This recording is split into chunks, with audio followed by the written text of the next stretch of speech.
Assalamualaikum warahmatullahi wabarakatuh. Alhamdulillahirabbil alamin, nahmaduhu wa nasta'inuhu wa nastaghfiruh wa na'udzu billahi min syururi anfusina wa min sayyiati a'malina. May yahdihillahu fala mudhillalah wa may yudlilhu fala hadiyalah. Asyhadu an la ilaha illallah wahdahu la syarikalah wa asyhadu anna Muhammadan abduhu wa rasuluhu la nabiyya ba'dah. Allahumma salli wa sallim wa barik ala hadan nabiyil karim Sayyidina Muhammadin sallallahu alaihi wasallam. Afdhalus salatu wa taslimu ala alihi wa sahbihi wa man sara ala najihi ila yaumil wa'du. Bersyukur kita kepada Allah Subhanahu wa taala segala nikmat dan karunia-Nya. Salawat dan salam terlimpah curahkan kepada Rasul mulia, baginda besar Nabi besar Muhammad sallallahu alaihi wasallam, dan kepada para sahabatnya, tabi'in serta tabi'in. Jamaah yang dirahmati oleh Allah Subhanahu wa taala, setiap tindak tanduk manusia akan dipinta pertanggungjawabannya di hadapan Allah Subhanahu wa taala. Bahkan nikmat-nikmat yang hadir pun akan ditanya oleh Allah. Allah mengatakan pada surat At-Takatsur, ayatnya berbunyi, latus alunna yauma izin anin na'im. Nikmat apa lagi yang engkau latus alunna yauma izin anin na'im. Sungguh engkau pasti akan ditanya oleh Allah nikmat-nikmat yang hadir dalam hidupmu. Jadi ada nikmat yang datang itu ditanya oleh Allah. Dalam tafsirnya dijelaskan ada 3 nikmat yang ditanya oleh Allah.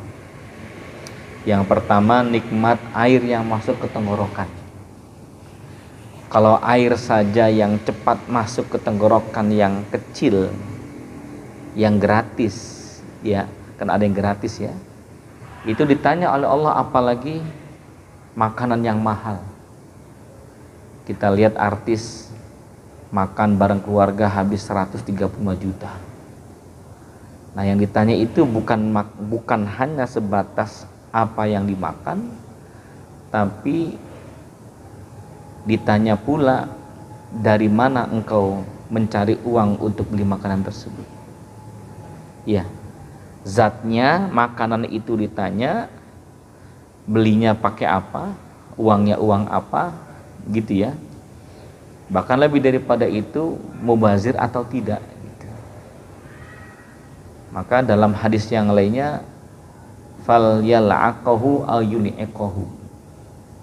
Kalau kita makan, kita boleh tuh makan yang tersisa di jari jemari itu kita ambilin, kita makan tuh. Yang remeh-remeh itu di ujung-ujung piring itu diambil gitu. Kata Nabi, janganlah engkau meninggalkannya karena engkau tidak mengetahui di mana letak berkahnya, begitu ya. Nah yang kecil sampai yang besar masuk ke tenggorokan ditanya oleh Allah. Ada lagi yang kedua yang ditanya oleh Allah itu adalah atap yang menjadi naungan. Atap yang menjadi naungan berarti rumah, betul ya, aksesoris plus aksesorisnya, plus perangkat-perangkat yang ada di rumah kita. Ada rumah kita tipe 21, ada rumah kita tipe 45. Itu ditanya oleh Allah sumbernya dari mana. Begitu ya. Ditanya oleh Allah pula itu ya, untuk apa saja, berlebihan atau tidak, itu mau ditanya oleh Allah Subhanahu wa taala. Betapa ada orang-orang kampung miskin gak punya rumah, sewa sampai nggak bisa bayar 3 bulan 6 bulan ya. Kita sudah permanen rumah kita, bahkan maaf anak 2 luasnya sampai 500 meter gitu kan, ada ya, ada rumah artis anaknya cuma 3 pakai lift 3 lantai, belakangnya kolam renang besar, dan dia punya rumah-rumah yang lainnya. Nah, itu semua ditanya oleh Allah Subhanahu wa taala. Apa saja yang menaungi dia itu dalam hidupnya ditanya oleh Allah. dari mana itu uangnya, gitu. Hasilnya dari sumbernya dari mana. Jadi ada air yang masuk ke tenggorokan, ada atap yang menaunginya, bahkan ada angin yang menerpa wajahnya pun ditanya oleh Allah. Angin, kipas angin yang kita punya, AC yang kita beli, atau kita jalan-jalan ke tempat yang sejuk, ke puncak, itu uangnya dari mana? Itu ditanya oleh Allah. Kalau yang kecil aja ditanya oleh Allah, apalagi yang besar. Gitu. Maka salafus saleh itu kalau mendapatkan nikmat dia gelisah. Gitu. Gelisah, bisa nggak amanah dengan nikmat ini? Bisakah nikmat ini mendekatkan kita kepada Allah Subhanahu wa ta'ala, atau semakin jauh kita dari Allah? Gitu. Justru salafus saleh kalau tidak mendapatkan nikmat dia senang tuh. Artinya hisabnya sedikit. Apa yang mau ditanya ya Allah? Gitu. Toh yang kami miliki hanya sedikit. Gitu tuh. Kita kan pengennya banyak. Gitu ya, pengennya banyak. Maka teman-teman yang dirahmati Allah, hidup kita akan ditanya, termasuk panca indera kita nih akan ditanya, dari mata, telinga, dari tangan kita. Sekarang kalimat yang viral itu adalah, dulu mulutmu harimaumu, sekarang jarimu adalah harimaumu. Gitu. Kok harimaumu? Iya, jari ini bisa berteriak apa saja, bisa bicara. Rupanya jari bicara itu sudah ada dalam Al-Quran. Al-yawma nakhtimu ala afwahihim wa tukallimuna aydihim wa tashhadu arjuluhum bima kanu yaksibun. Kata Allah, di hari kiamat mulut akan terkunci, tangan akan berbicara. Bukan hanya hari kiamat saja, sebelum hari kiamat sudah banyak tangan berbicara. Apa itu? WA, posting, komen, betul kan? Like and share, betul gak tuh? Ya, Anda nge-like tayangan-tayangan yang syur, itu dicatat oleh Allah itu. Iya kan? Mulut nggak ngomong tapi memfitnah tuh, menyebarin hoax gitu. Itu dicatat oleh Allah. Sekarang untuk maksiat gampang, untuk berbuat baik pun gampang, untuk memfitnah gampang, untuk bersedekah pun tidak harus ke masjid, iya kan? Untuk ngaji pun terkadang maaf, banyak orang segan ngaji ke masjid. Kenapa? Di YouTube udah banyak, iya kan? Kiai Fulan, Ustadz Fulan, Habib Fulan dan sebagainya, gampang gitu. Tapi beda keberkahannya. Beda nggak? Beda gitu. Silaturahmi ke rumah orang tua ke kampung dengan video call sama emak, sama nggak kira-kira itu? Beda, rasanya beda. Betul kan? Ya, silaturahmi dengan ibu nih lewat video call. Ya, beda kelezatannya saat dibandingkan kita datang ke kampung ketemu dengan ibu. Beda nggak? Beda ya. Anda ngelihat Ka'bah lewat YouTube, beda nggak kalau ngelihat Ka'bah di depan langsung? Beda gitu, beda banget, betul ya.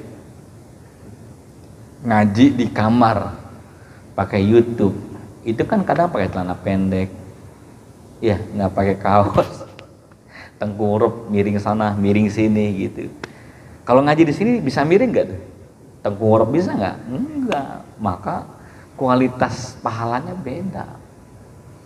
Ngaji lewat YouTube insya Allah berpahala, tapi kualitasnya berbeda pahalanya dengan yang duduk di majelis ilmu, begitu ya. Kembali jemaah yang Allah, tubuh kita akan ditanya Allah, termasuk lisan. Maka kita akan bicara tentang penjarakan lisanmu, gitu ya. Surat Qaf ayat 18 Allah mengatakan, ma yalfidzu min qaulin illa ladaihi raqibun atid. Tidak ada lisan yang terucap kata-kata kecuali raqib atid mencatatnya. Lisan yang terucap, kata yang terucap, kata itu ya, kata. Apa artinya? tidak harus mengurai kalimat, merangkai kalimat gitu, tapi ada satu kata yang terucap itu mendapatkan pahala Allah, mendapatkan pahala Allah. Apa contohnya itu? Mas, di mana masjid? Tuh, dia nunjukin tuh doang, pahala itu. Maaf, kalimat nggak tuh, ya, tuh masjid. Kalimat bukan kalimat, cuman noh, gitu. Sampai orang itu datang ke masjid dengan kalimatnya tuh mendapatkan pahala, iya kan? Ya, gitu. Ada satu kalimat, satu kata yang apabila kita ucapkan maka kita jadi anak durhaka. Apa itu? Satu kata nih. Allah mengatakan fala taqul lahuma uffin. Janganlah engkau mengatakan kepada orang tua. Kamu nggak ngaji? Gitu. Ke masjid sana? Gitu. Itu kalimat bukan? Bukan, kata. Gara-gara Allah murka kepadanya. Betul ya? Yang keluar lafaz dari lisan langsung malaikat mencatatnya. Bahkan ada dosa dengan kata saja, tidak dengan kalimat, dengan kata tuh, satu kata. Apa itu? Ada bisa ambil contoh? Istri disuruh masuk ke kamar sama suaminya. Mah, ke kamar dah gitu. Apa kata istri? Satu kata, moh. Apa? Moh. Apa arti moh? Ogah. Moh, enggak gitu. Itu Nabi mengatakan iza da'athum ra'atun li zawjiha ila firashiha fa'abat la'anathul malaika hatta yusbih. Wanita yang dipanggil oleh suaminya ke dalam kamarnya, dia enggan, maka malaikat melaknatnya sampai pagi harinya. Pertanyaannya, kalimat atau kata itu? Kata, bukan kalimat. Coba. Disinilah peran lisan, gitu ya, berhati-hati dengan lisan. Nabi bersabda, innal abda la yatakallam bil kalimati min ridwanillah la yulqi laha balan yarfa biha darajat. Ai kama qala Rasulullah sallallahu alaihi wasallam. Nabi mengatakan ada seorang hamba yang mengucapkan kata-kata mengundang ridho Allah. Dia nggak sadar tuh ucapan itu, tapi Allah mengangkat derajatnya, derajat kemuliaan. Kalimat diucapkan oleh seorang hamba, dia nggak sadar dengan kalimat itu terangkat derajat kemuliaannya. Apa contohnya? Membiasakan diri ucapan tasbih, zikir, gitu. Dengar petir jeger, Allahu Akbar, astagfirullahaladzim, innalillahi wa inna ilaihi raji'un, la haula wala quwata illa billah. Betul gak tuh? Responnya begitu. Itu Masya Allah, secara tidak sadar Allah angkat derajat kemuliaannya. Bro, dapat titipan nih dari bos tuh 3.000, lumayan dah kita. Alhamdulillah. Responnya mengatakan alhamdulillah gitu. Dan itu dari kebiasaan. Yarfa biha derajat. Gara-gara kalimat-kalimat itulah terangkat derajatnya, Pak. Gitu ya. Artinya biasakan kita kalimat-kalimat yang baik. Wa innal abda la yatakallam bin sakhatillahi la yulqi laha balan yahul biha fi jahannam. Yang kedua kata Nabi, ada orang yang mengucapkan kata-kata yang Allah nggak suka, Allah murka. Apabila diucapkan dia nggak sadar tuh, namun menghempaskannya ke dalam neraka. Apa itu? Ya, kata-kata bohong. Maaf di teman-teman kita kalau kumpul nongkrong di pinggir jalan atau main game online itu di meja sama-sama, ketika kalah atau anjir, pernah dengar itu? Halo, benar nggak? Bahkan bukan anjirnya aja, menyebutkan nama hewan anjing juga. Bahkan manggil temen jing gitu. Mohon maaf dia, ini cuma contoh doang nih gitu ya. Itu Masya Allah mengerikan sekali. Dia nggak sadar kalimat itu sering terucap membawa mereka ke dalam neraka jahanam gitu ya. Ya jangan ngegampangin lah bahasa-bahasa begitu, apalagi sama pasangan hidup gitu. Gampang banget mengucapkan kata mengancam dengan kata cerai ya, atau bahasa-bahasa binatang, bahasa-bahasa ragunan gitu. Apaan lu gitu. Dulu saat pacaran nggak begitu-begitu banget dah, betul kan? Dulu pacaran indah banget itu, mengingat neng, bebek gitu kan. Setelah nikah lu gitu, ya manggil nama orang lagi, mana lu Siti gitu, Siti gitu. Biasa ayang bebek dulu saat pacaran ayang bebek ya, bebek rica-rica, bebek pedas dan sebagainya itu.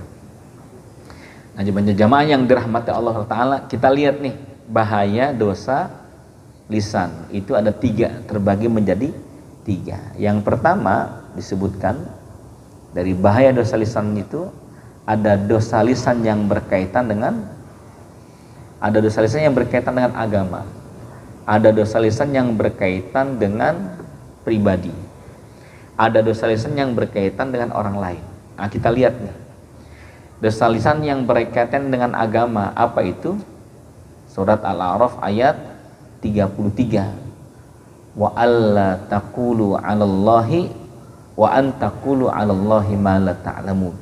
Ya, mereka mengada-adakan ya terhadap Allah apa yang tidak mereka ketahui. Mengada-adakan.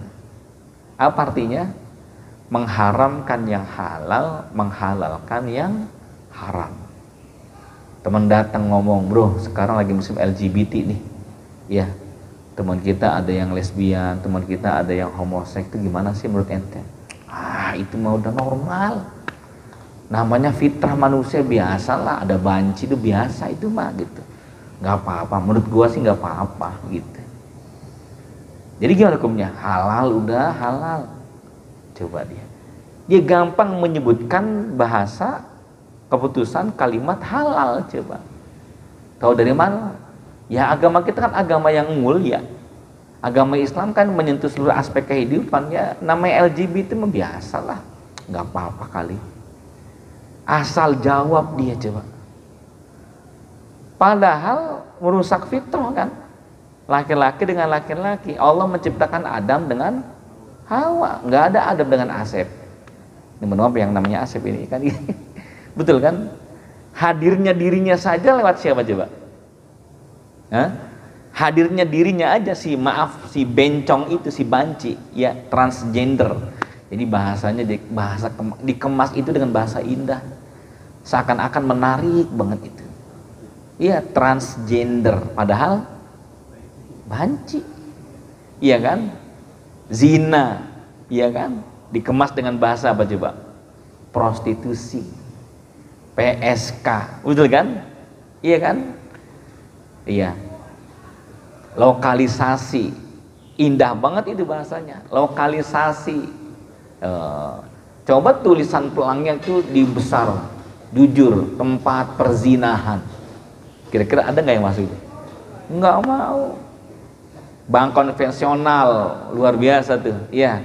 Anda menabung di sini bunganya 20%, bunganya 50%. Tertarik orang bunga. Coba tulisannya besar-besar, ya. Menabung di sini ribanya 50%, 30%. Kira-kira ada nggak yang mau? Enggak, dikemasnya luar biasa, transgender.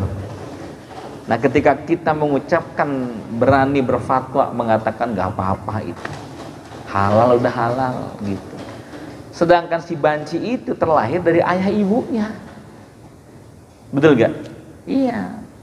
Maka jangan sembarangan menjawab soal-soal fatwa. Kalau kita nggak tahu, Imam Malik saja yang mengarang kitab Muwatta, ketika ditanya satu permasalahan yang dia tidak mengetahui, maka beliau menjawab apa? Wallahu a'lam. Saya nggak tahu. Saya nggak tahu. Wallahu a'lam. Hanya Allah yang mengetahuinya. Begitu ya. Yang kedua, dosa lisan yang berkaitan dengan agama. Jangan lisan kita berdosa adalah berdusta atas nama Nabi. Ya, Rasul bersabda dalam hadisnya, ya, inna kaziban alayya laisa kakazibin ala ahadin. Yang berdusta atasku itu beda dengan orang yang berdusta atas lainku. Man kadzaba alayya muta'ammidan falyatabawwa maq'adahu minan nar. Barang siapa yang berbohong atas namaku, maka silakan nanti di neraka pilih tempatnya. Pilih tempatnya. Apa contoh berdusta atas nama Nabi? Apa contohnya? Kita sering mendengar kata-kata an-nadhafatu minal iman. Kebersihan bahagian daripada iman. Betul ya? Pertanyaannya itu hadis bukan? Bukan hadis. Rasul nggak pernah bicara itu. Tapi santer kita mendengar dari guru-guru SD kita, guru SMP kita. Ini hadis Nabi, Nabi mengatakan an-nazafatu minal iman. Kebersihan itu sebahagian daripada iman. Nabi tidak pernah mengucapkan itu, Pak. Nabi hanya pernah mengucapkan at-tahuru syatrul iman. Bersuci itu bahagian daripada iman. Bersucinya gitu. Bukan kebersihan. Gitu ya. Gitu. Maka muncullah kitab, Anda bisa searching tuh di Google tuh. Hadis, kumpulan hadis-hadis palsu. Sok. Oh, ngeri gitu. Di antaranya inna bazinjan syifaun min kulida. Di antara hadis palsu itu adalah sesungguhnya terong itu obat dari segala macam penyakit. Pertanyaannya, itu hadis bukan? Enggak. Nabi enggak pernah mengatakan terong itu obat dari segala penyakit. Loh, itu siapa yang buat? Yang buat itu tukang sayur. Supaya dagangannya laris. Semenjak dia mengatakan ini hadis Nabi nih, barang siapa yang membeli terong barang siapa makan terong maka dia memiliki penyembuh dari segala penyakit. Wah, laris lah tukang terong yang beli. Begitu ya. Maka di kita ini macam-macam supaya laris, banyak bohongnya, Pak. Peci yang igal tuh, sorban, ini sorban Nabi Khidir. Wow, Nabi Khidir. Ini peci Nabi Ayub. Ini tongkat Nabi Musa. Dari mana tongkat Nabi Musa itu? Ya, tongkat Nabi Musa kayunya aja dari Brebes. Ini cincinnya Nabi Sulaiman. Bohongnya kabina-bina, ya. Ya, cincin batunya dari Serang, Cibarusa itu. Ya, itu namanya apa? Najas. Najas itu berbohong dengan sebuah barang hanya untuk bisa laris. Nggak boleh, Pak. Bohong banget itu ya. Ya, sorbannya Nabi Idris, betul ya? Gamisnya Nabi Sulaiman. Macam-macam ini nggak dibolehkan ini. Silakan beli, Pak, silakan beli. Ya, orang seneng lah. Kenapa? Ya minta berkahnya. Ya, nyari berkah dari para nabi, apalagi waliullah itu. Betul ya? Nah, ini bohong, hati-hati berbohong atas nama Nabi. Apalagi dosa lisan yang berkaitan dengan agama, bersumpah dengan selain Allah. Nah, kita sering mendengar tuh, ya, ribut rumah tangga gitu. Didapat suaminya selingkuh, istrinya mengatakan kamu udah zina mas sama orang lain gitu, sama pacar kamu dulu. Enggak, demi Allah, demi Rasulullah, demi Al-Quran, demi langit dan bumi. Itu sudah menyalahi itu. Apa kata Nabi? Ya, Nabi bersabda dalam hadisnya, man halafa bi ghairillahi faqad asyraka. Barang siapa yang bersumpah atas selain Allah, maka dia telah menyekutukan Allah dan telah kafir.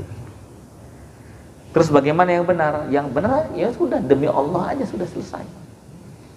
Demi Allah saya enggak zina, demi Allah saya enggak selingkuh.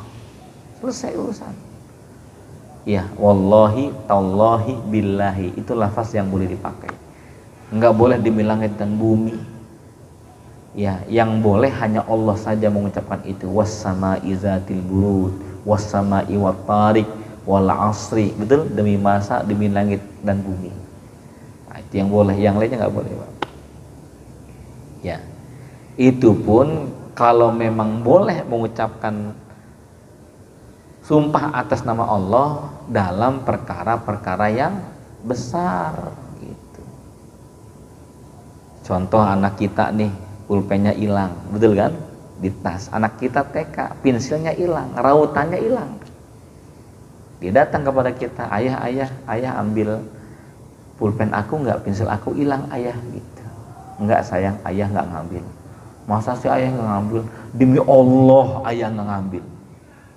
Nggak usah pakai demi Allah lah, hanya punya pensil doang, nggak usah pakai demi Allah. Seolah-olah perkara besar, gitu ya. Kan kecuali kalau kita dituduh untuk menggelapkan uang, manipulasi data, ya, tanda tangan palsu, itu kan besar tuh. Proyek besar, kita bagian sekretaris perusahaan menandatangani, menambah nominal angka, wow itu fitnah besar itu. Kita dipojokkan gitu, bahkan orang menuduh kita yang tanda tangan, kita yang merubah angka, baru Anda mengatakan demi Allah saya tidak melakukannya. Gitu. Dibawa ke pengadilan, di sidang, ya nggak apa-apa, di penjara, Anda berarti difitnah saat itu, gitu ya. Jadi dosa besar yang berkaitan dengan lisan adalah apa tadi? Bersumpah atas selain Allah Subhanahu wa Ta'ala.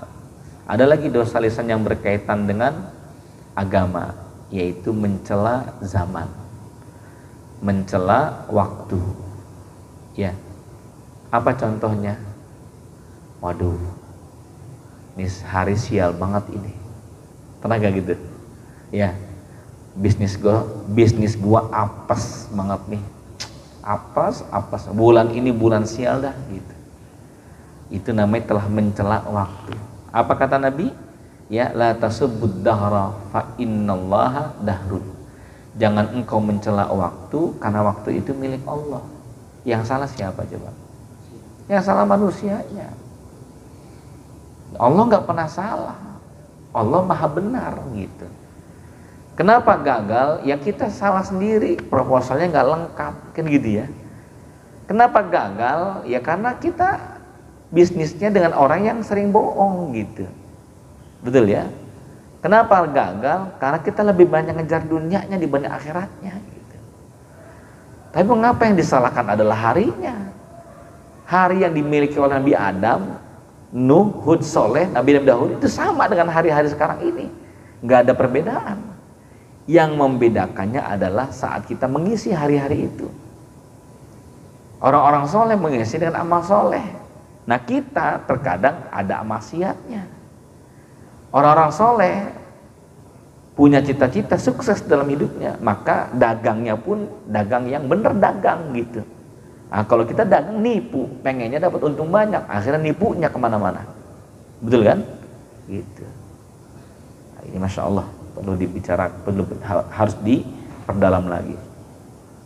Nah jemaah yang dirahmati Allah, itu dosa lisan yang berkaitan dengan agama.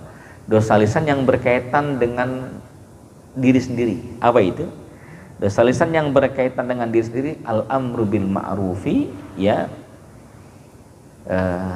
fala wala ya'tihi, melakukan, memerintahkan kebaikan tapi dia tidak melakukannya. Dia ngomong tuh, ayo ngaji, dia nggak ngaji. Ya, woi jangan lupa pengajian nanti sore, woi gitu. Yang ngajak nggak datang. Ini bukan di sini, bukan di perusahaan, bukan di mana, di Somalia gitu ya. Ya, pasti Anda kesal ya, dah Masya Allah, dia yang ngomporin, dia yang ngumumin, malah dia nggak datang, gimana ceritanya sih gitu ya. Itu hati-hati Pak, gitu. Termasuk kita mengatakan anak-anakku hati-hati ya, jangan sampai makan harta haram, jangan sayang, nggak boleh mencuri. Kita mencuri spare part di perusahaan. Itu namanya dosa lisan Pak. Apa kata Nabi? Nabi SAW sabda dalam hadis yang diriwayatkan oleh Abu Hurairah, ya, Usamah, aku mendengar Rasulullah SAW bersabda, yuja'u yaumal qiyamah, ada seseorang yang di hari kiamat itu yang ususnya terburai, yandaliku fiha aktabuh, Kemudian jalannya itu seperti keledai Pak, yang di atasnya dikasih kayu gitu, muter gitu. Mulutnya terbuka, lidahnya menjulur, perutnya, usus perutnya terburai. Ahlun nar, seluruh penduduk neraka itu bingung, ini orang kan orang baik dulu, kenapa di neraka disiksa? Dikenal dulu, ya. Dia sering ngajak orang ke masjid, gitu kan? Dia sering ngelarang orang perbuatan kemungkaran, tapi kenapa? Ususnya terburai, lidahnya keluar, dan seperti kedelai itu muter di situ-situ aja tuh. Ya, masya Allah. Mereka penduduk neraka menanyakan, apa yang engkau lakukan? Kenapa bisa ini terjadi? Orang ini yang ususnya terburai mengatakan, kuntu amurun nas wala atihi. Saya mengajak manusia untuk melakukan kebaikan, tapi saya tidak melakukannya.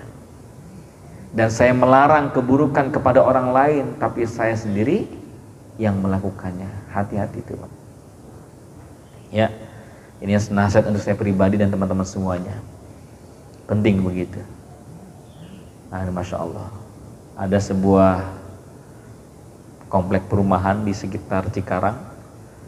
Itu DKM masjid merasa nggak nyaman karena ada satu rumah disinyalir tempat berkumpulnya wanita-wanita yang nggak bener, walaupun rumah itu rumah ekspatriat gitu ya. Maka beberapa DKM mendatangi RT-nya gitu, Pak RT tolong dah nih atur dah, cuman 3 rumah dari Pak RT itu perempuan yang nggak jelas, kadang nginep semalam 2 malam, kadang cekak-cekik tuh, motor rame, itu mana surat nikahnya mereka itu, berpasang-pasangan gitu. Apa jawab Pak RT? Udahlah, kita nggak usah ngurusin orang lah, dia kita dah, udahlah gitu. Kok si RT nggak mau ngelarang? Ini kan kemungkaran, betul kan? Gitu.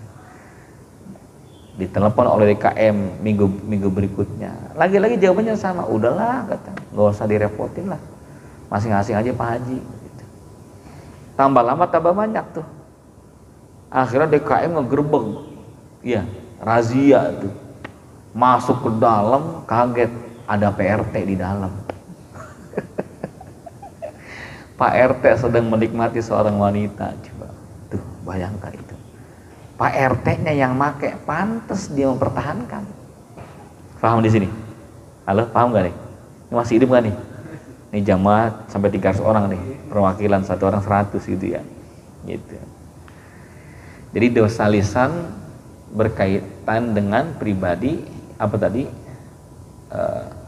Tidak memerintah pada kebaikan, gitu ya. Yang kedua, dosa lisan yang berkaitan pribadi adalah membeberkan rahasia ranjangnya, walaupun itu adalah istri kita, nggak boleh ya. Nabi bersabda dari Abu Sa'id Al-Khudri radhiyallahu anhu, anna min asyarrin nasi azaban yaumil qiyamah, sesungguhnya seburuk-buruk tempat di neraka Allah Subhanahu wa taala ada tempat di mana seorang laki-laki yang bergaul dengan istrinya malam hari, pagi harinya diceritakan sama temannya. Nggak boleh itu. Walaupun teman-teman akrab dia, nggak boleh. Apa pentingnya menceritakan hubungan suami istrinya itu dengan temannya? Nggak boleh. Karena itu bab privasi, private gitu, nggak boleh. Kecuali babnya adalah konsultasi, beda lagi. Kita punya masalah dengan istri, ya maaf tidak menunaikan kewajiban dengan baik. Ya, kita punya teman dokter gitu, bro, ada nggak resep nih? Anda punya penyakit, mohon maaf nih, edi tansil, gitu. Edi tansil, ejakulasi dini tanpa hasil, gitu kan ya?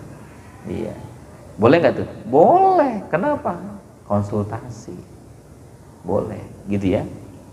Jangan beberkan rahasia ranjang. Kemudian yang ketiga, ini nih ya,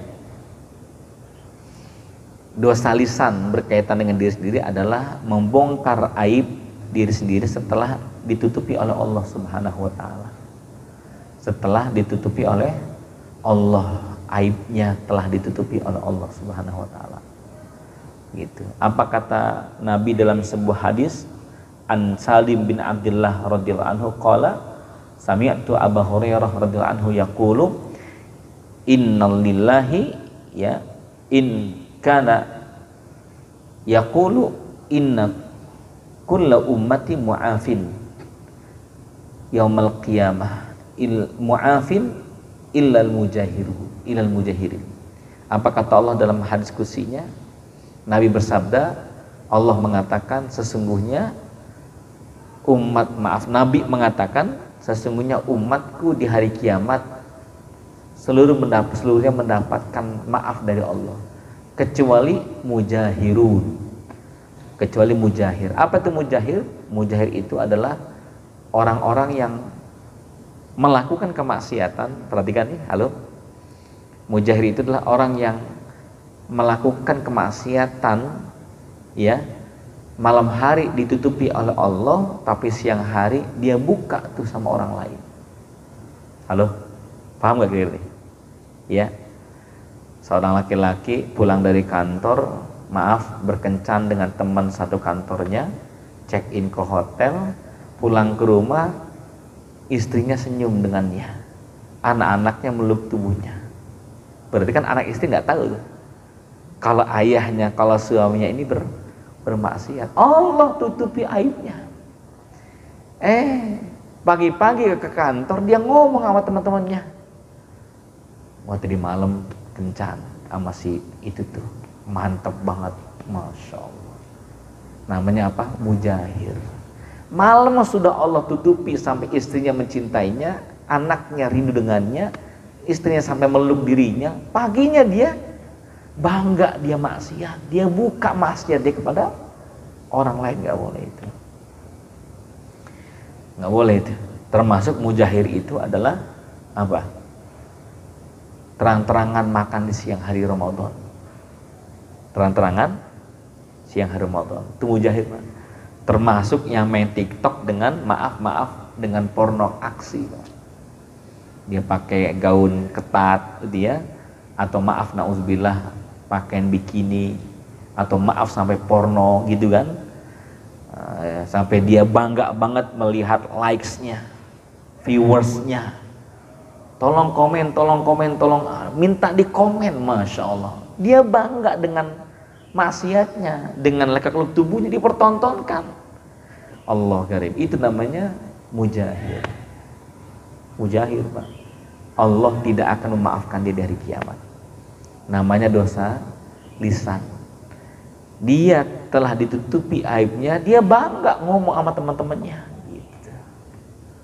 Ya, gua kemarin kesel di perusahaan, gua ambil aja itu spare part, itu gua bohongin itu direksi, gua ambil uangnya sekian gitu ya. Padahal aib itu kewajibannya adalah ditutupi. Iya, tapi kalau dia bangga membuka aibnya, itu sama dengan mujahir, Pak. Gitu. Allah sudah berusaha menutupinya, dia buka terang-terangan sama orang lain, masya Allah. Kalau Allah kesal, Allah buka semuanya tuh, gimana kira-kira tuh? Hancur tuh rumah tangganya. Ya, tapi Allah kita maha pengampun, maha baik. Dosa lisan yang berkaitan dengan diri pribadi apa itu? Yang lainnya mencela demam, ya, mencela penyakit demam. Nabi datang ke rumah Ummul Musayyib, lalu menanyakan, wahai Ummul Musayyib, gimana kabarnya sekarang? Alhamdulillah wahai Nabi, cuman demam aja nih. La baraka fiha. Ini demam kagak ada baik-baik yang di demam nih. Beliau mengatakan, Ummul Musayyib, seorang wanita mengatakan, ini demam gak ada baik-baiknya. Nabi menegur langsung, ya Ummul Musayyib, la tasubbil huma. Wahai Ummul Musayyib, jangan engkau mencela demam. Jangan engkau mencela demam. Fa innahu yukafiru dzunub. Kan demam itu bisa menggugurkan dosa-dosa. Seperti merontoknya karat dari sebuah besi. Maka kalau tubuh kita demam, Pak, berbahagialah. itu cara Allah menggugurkan dosa. Sehingga para sahabat kalau kena demam, mereka senang tuh, gitu.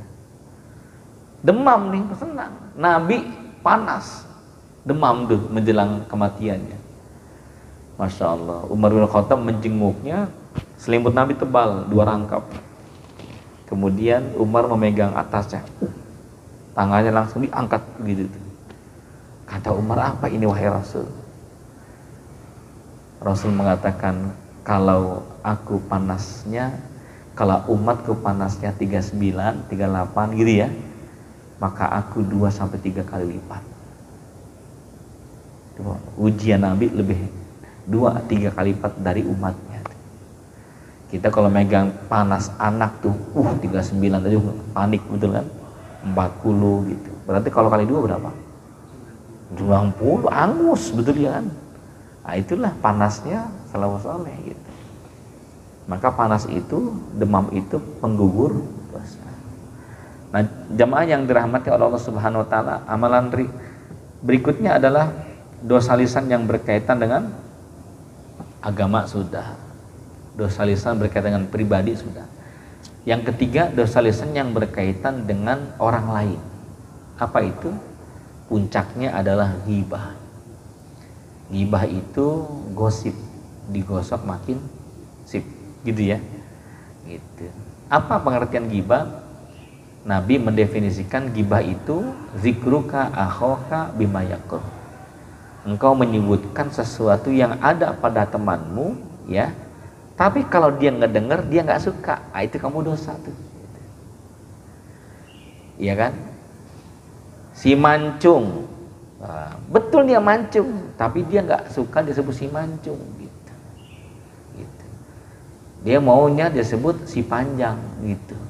Sama juga padahal ya, gitu. Iya, si kurus, gitu. Dia nggak mau disebut si kurus, padahal kurus, bil kurus. Dia mau disebut si langsing. Ya elah, apa bedanya coba.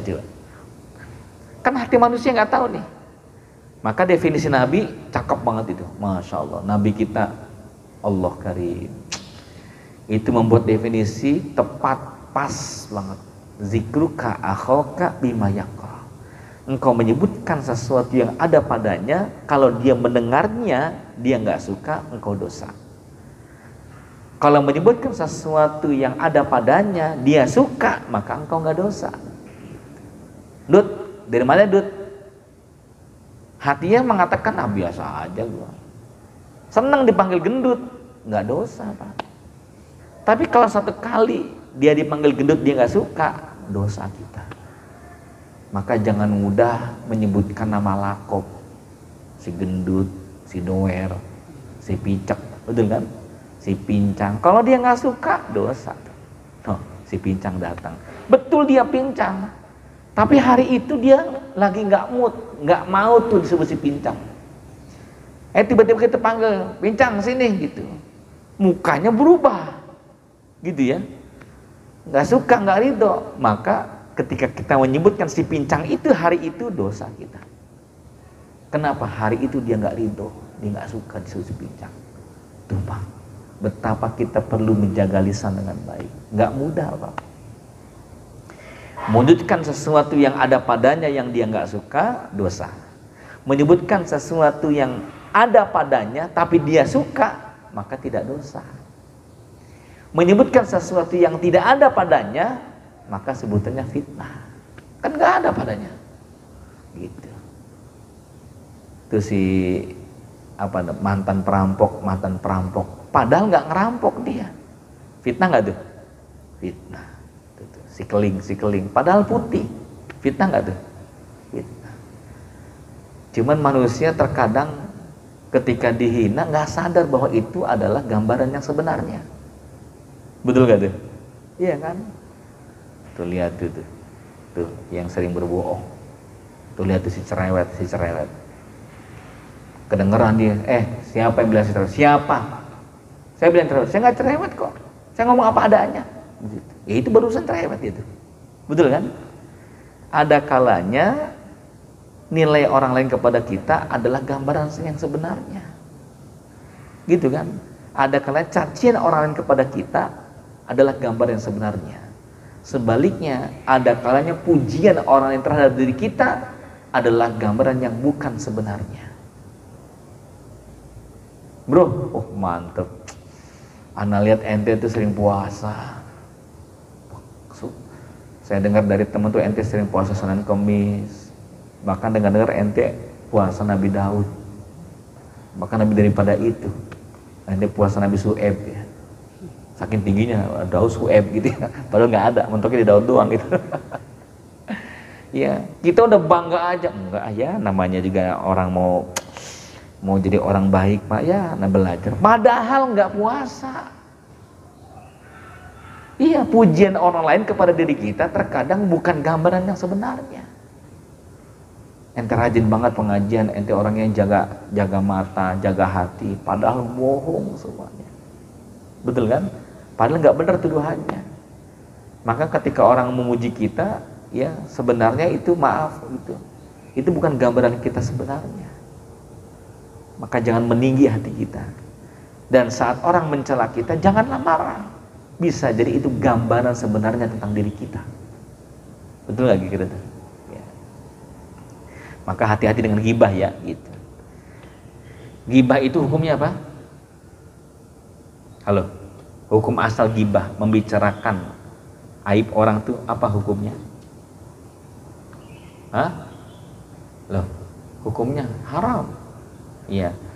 Tapi ada 6 yang menjadikan ghibah halal.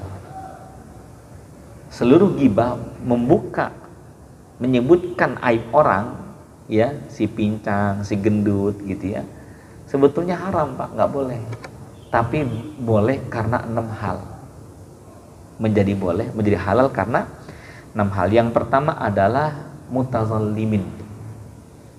Ketika seseorang terzolimi, nah itu jadi boleh tuh. Ya, Anda tinggal di perumahan, kanan kiri saudara, abang-abang, adik-adik semuanya. Tiba-tiba rumah kita kedatangan abang kita, ya tiba-tiba masuk ke dalam, kita dipegang kerah baju, dikubuk-kubuk, Masya Allah. Anda lari dengan istri ke kantor polisi. Kita tahu ini pasti masalah fitnah warisan. Sampai-sampai abang mungkin kesal, dia marah dengan kita. Tapi Anda sudah dipukul habis-habisan tuh, babak belur. Kita lari itu ke kantor polisi, kan gitu. Polisi nanya, kenapa ini Pak? Saya dipukulin sama abang saya gitu. Siapa nama abang Anda? Gitu. Dia mukulnya kapan tuh? Apa aja nih pukul? Anda mengatakan enggak, saya takut ghibah. Saya takut ghibah. Saya berarti menyebutkan aib orang, saya nggak jadi Pak. Apa kata polisi? Lu ngapain kesini berarti lu? Pulang, kan begitu ya. Betul nggak? Iya. Terus ngapain lapor ke sini? Gitu. Kita lapor dalam rangka karena kita dizolimi. Gitu. Boleh melapor Pak. Ya. Dan boleh membuka sifat-sifatnya. Dia datang dalam keadaan mabok, menyebutkan orang mabok dosa. Tapi karena kita dipukul di dalam keadaan mabok, maka boleh Pak menyebutkan si pemabok gitu. Paham di sini ya? Jadi dibolehkannya ghibah, membuka aib orang itu yang pertama karena terzolimi. Yang kedua adalah apa tuh? Mu'arrofin, mencari identitas. Mencari identitas. Ya. Tadi kita mengambil contoh si pincang, si sipit, si gendut gitu kan, itu si picak, menyebutkan itu kalau dia nggak suka ngedengarnya maka dosa. Hukum asal begitu. Tapi untuk mencari identitas, hukumnya halal, boleh. Apa contoh mencari identitas? Ya, Anda ditelepon oleh orang tua dari Jawa, tolong kamu cari ya Pak Hasep di Villa Mutiara, ini alamatnya. Ada datang tuh pakai Sherlock dan sebagainya kan ke Villa Mutiara tuh atau Cives, betul? Sampai sana, Masya Allah, lowbat Pak. Ya Allah, gimana ini? Sherlocknya alamat lengkapnya di situ. Tapi kita udah pernah lihat itu kebutuhannya apa? Mama minta tolong Pak Asep itu suruh pulang kampung, dia tetangga sebelah rumah tuh ayahnya sakarat. Kan penting, betul kan? Masya Allah. Gimana itu? Sebutlah Pak Asep dari Bandung lah, gitu kan? Gitu. Mohon maaf kalau kesama nama ini ya. Anda sampai di situ kok, aduh, Masya Allah, HP-nya mati tuh, lowbat. Gimana caranya coba? Hah? Kan nggak mungkin deh. Ya, 25.000 kakak. Gimana caranya Pak? Datang ke bagian pemasaran. Iya, Assalamualaikum Pak, mohon maaf banget, saya penting nih, ada amanah kita ceritakan semua, cari Pak Asep Pak. Ya, oh sebentar ya, saya bantu. Buka tuh komputernya kan, Pak Asep, seret, alhamdulillah 382 orang. Betul kan? Waduh, Pak Asep dari Bandung Pak. Coba dari Bandung seret jadi 123 orang. Gitu. Iya kan? Kita mikir Pak Asep. Oh, ibu pernah cerita tuh Pak Asep yang kakinya pincang, ya Allah. Pincang. Menyebutkan pincang nggak boleh Pak. Kalau dia tahu dia nggak suka disebutkan pincang, kita dosa. Tapi karena ingin mencari identitas, boleh. Mohon maaf Pak, itu Pak Asep, nama belakangnya saya nggak tahu. Tapi yang saya tahu, emak saya pernah cerita Pak Asep itu kakinya pincang karena kecelakaan. Itu pakai kaki palsu itu Pak. Itu mah blok D nomor 27, noh rumahnya hijau. Selesai nggak? Selesai. Menyebutkan aib orang untuk mencari identitas boleh. Paham nggak tuh? Jadi yang pertama tadi apa tuh? Terzolimi. Yang kedua mencari identitas. Yang ketiga muhzarin. Apa muhzarin itu? Waspada dan berhati-hati dengan keburukan. Iya. Nak sayang, mama pengen kamu jangan ke sana ya. Apaan sih mah? Oh no, rumah pojok sana. Emang kenapa sih, ada apa? Kan nggak jelas tuh informasinya.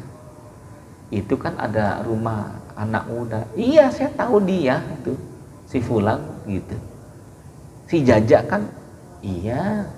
Akhirnya kesebutlah namanya. Si Jaja Jahanam kan gitu. Namanya Jaja Jahanam, luar biasa itu. Emang kenapa sih mah? Kita sebutkan tuh, nak sayang, itu di rumah sana diincar oleh polisi karena di sana ada agen narkoba. Mama nggak mau terjadi pada apa-apa. Menyebutkan nama si Fulan, si Jaja Jahanam boleh Pak. Kenapa?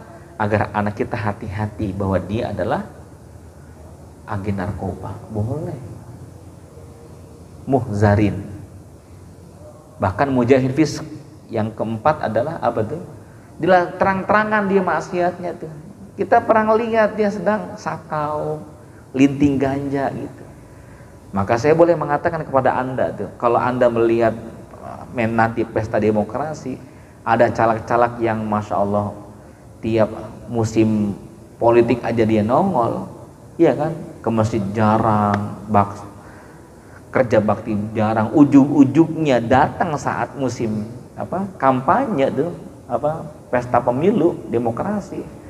Maka kalau Anda tahu track recordnya main perempuan, makan harta haram, main judi, boleh Anda sebutkan dia dengan masyarakat yang lainnya. Bapak-bapak, ibu-ibu, ini ada tamu 3 orang nih. Saya minta tolong dah, yang baik-baik pilih, yang nggak baik jangan dah. Di antara 3 orang ini ada 2 orang yang nggak bener, main perempuan, ya, kemudian ya merampas tanah kontrakan di sini saat dia di lurah. Sekarang dia nyalek gitu. Yang mau tahu namanya ngomong sama saya, deketin sama saya. Gitu. Saya minta tolong jangan dipilih. Gitu. Tersebutlah dengan lisan kita. Boleh nggak? Boleh Pak. Ustadz itu namanya membuka aib Ustadz. Boleh membuka aib agar hati-hati nih masyarakat jangan salah pilih. Paham gak gitu? Halo? Kalau sekiranya menyebutkan nama orang itu, menyebutkan nama orang hukumnya haram, nggak boleh, gitu ya. Maka menyebutkan nama Fir'aun, nama Abu Lahab itu tidak dibolehkan. Gitu ya. Baik, lanjut. Mujahid Fiskan yang kelima itu ghibah yang dibolehkan adalah muftin berfatwa. Ya. Mencari solusi. Ya. Abu Darda punya istri, istrinya datang ke rumah Salman Al-Farisi. Wahai Salman, Abu Darda adalah sahabat engkau. Abu Darda itu emang orangnya hebat, sholatnya, puasanya, tahajud, baca Qur'annya. Tapi jujur saya tidak mendapatkan hak batin, nafkah batin. Istrinya tidak mendapatkan nafkah batin. Artinya apa? Itu istri menyebutkan aib suaminya. Boleh nggak? Boleh. Dalam rangka apa? Minta untuk dicarikan solusi. Engkau sahabat dekatnya. Ya, Anda punya istri nakal. Boleh menyebutkan nakal istri kepada ustazah. Untuk apa? Mencari solusinya. Maka Salman datang ke rumah Abu Darda, nginep di situ. Rupanya jam 12 malam sudah mau tahajud, ditarik tangannya, tidur dulu dah gitu. Jam 1:30 sholat malam sampai subuh di masjid. Nah, lalu Salman mengatakan, ya akhi, istrimu butuh hak mendapatkan cinta. Tubuh kita ada hak untuk istirahat. Anak-anakmu ada hak untuk mendapatkan kasih sayang. Allah pun punya hak untuk disembah. Hati zikuli hakin hak, kau berikan haknya secara proporsional. Datang Nabi menepuk pundak Salman, maka Nabi mengatakan, sodaqta ya Salman, engkau benar wahai Salman. Tuh, Pak. Jadi minta fatwa, boleh minta fatwa. Betul kan? Iya, konsultasi namanya. Boleh menyebutkan aib. Yang terakhir menyebutkan aib dibolehkan adalah man talaba li'anata fi izalati munkar. Meminta tolong untuk terlepas dari kemungkaran itu. Iya. Boleh nggak menyebutkan aib untuk menyelamatkan orang? Boleh, Pak. Assalamualaikum Pak RW. Waalaikumsalam, ada apa? Pak Rahmat. Ini Pak RW, saya ngelihat anak Pak RW main judi di lapangan bola sono di pojok. Ada saung, ada gazebo, di situ mainnya judi dia. Anak saya, anak Pak RW. Pak RW itu kan tokoh masyarakat, nanti malu nih kita. Nih videonya nih, tuh videonya. Masya Allah, inna lillahi wa inna ilaihi, ya Allah. Anak saya main judi. Makasih ya, menyebutkan anak Pak RW main judi haram hukumnya. Tapi untuk menghilangkan, menyelamatkan tokoh masyarakat, ya orang lain boleh, Pak. Dia main judi, Pak. Tadi malam kayaknya menang dah. Alhamdulillah, itu repot lagi deh tuh. Iya. Udah di PRW-nya pemain judi juga itu ya, gitu. Nah, ini dosa lisan yang berkaitan dengan orang lain. Jangan gibah. Apalagi yang lain itu? Ngadu domba. Betul ya? Bohong, dusta, apalagi saksi palsu, pura-pura mimpi ketemu waliullah, bohong itu.